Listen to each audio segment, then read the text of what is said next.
Dans cette vidéo, on va voir comment faire avancer notre module. Et pour cela, on va voir différentes choses, à commencer par la turbine. C'est un composant essentiel dans un moteur à réaction, car c'est elle qui fournit la poussée pour propulser le module. Mais pas que. Elle fournit aussi l'énergie nécessaire aux autres systèmes pour fonctionner. C'est un peu le cœur du moteur. Le but n'est pas non plus de simuler un système de propulsion, mais juste d'ajouter une mécanique intéressante au jeu. Dans les épisodes précédents, je vous ai montré comment on faisait léviter ce module, et aussi comment on le faisait tourner. Mais aujourd'hui, on va s'intéresser à comment le faire avancer et freiner, parce que vous allez voir que ce sont deux systèmes différents qu'on va développer. Et pour ça, je vais avoir besoin de différents scripts, et le premier notamment, ça va être la turbine, qui va nous permettre de définir la puissance du moteur. Cette turbine, elle va être définie par 3 paramètres.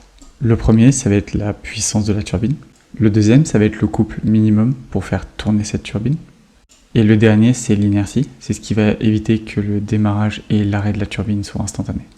Comme la turbine est le cœur de notre système, je vais ensuite créer une variable qui va définir la charge de notre turbine. C'est à celle-ci que tous les systèmes vont se greffer pour tirer parti de leur énergie. Ensuite, on va avoir une fonction qui va permettre de calculer la rotation de la turbine.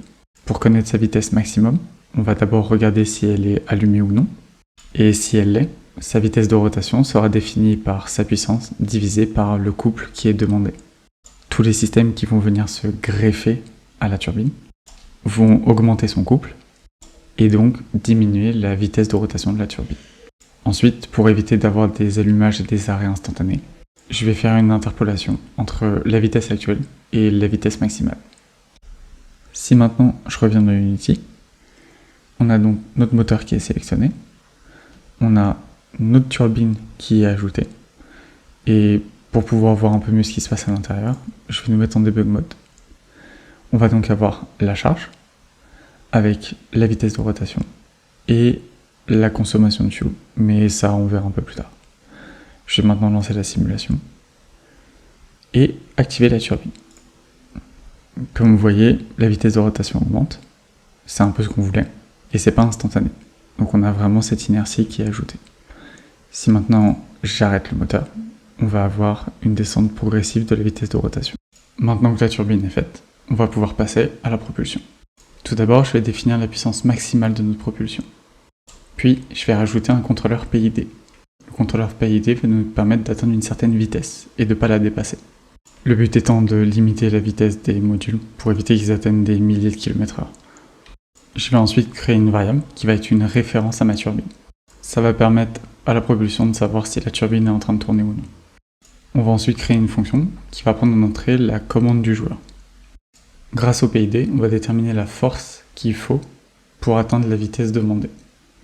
Ensuite, si notre propulseur est éteint, ou la turbine, ou que la commande du joueur est inférieure ou égale à 0, c'est-à-dire qu'on ne souhaite pas accélérer ou qu'on souhaite reculer, alors la poussée exercée par le propulseur sera nulle.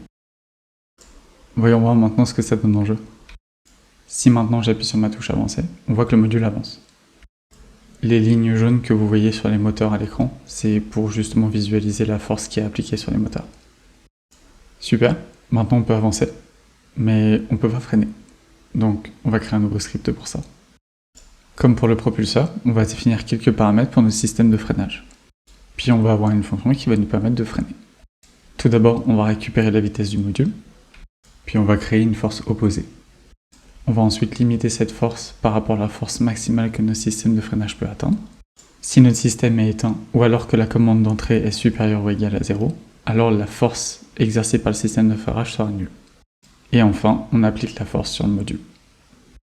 Maintenant, une fois en jeu, si j'appuie sur ma touche de freinage, le module va freiner. Les lignes violettes que vous voyez à l'écran, c'est justement la force opposée qui est créée pour freiner le module. Le problème, c'est que notre module n'est pas très facile à manier. On a l'impression d'être constamment sur de la glace. C'est dû au fait qu'ils sont en lévitation, et du coup il n'y a pas de friction avec le sol. Donc cette friction, il va falloir qu'on la crée nous-mêmes. Pour ça, je vais créer un script tout simple qui va pouvoir simuler cet effet. Dans ce script, on va retrouver les mêmes paramètres que le système de freinage. Et c'est normal puisque les deux systèmes sont assez similaires. La seule différence, c'est que ce script-là va nous permettre de freiner uniquement dans une direction, contrairement au système de freinage qui permettait de freiner totalement le module. Et justement, voici la fonction qui va nous permettre de faire ça.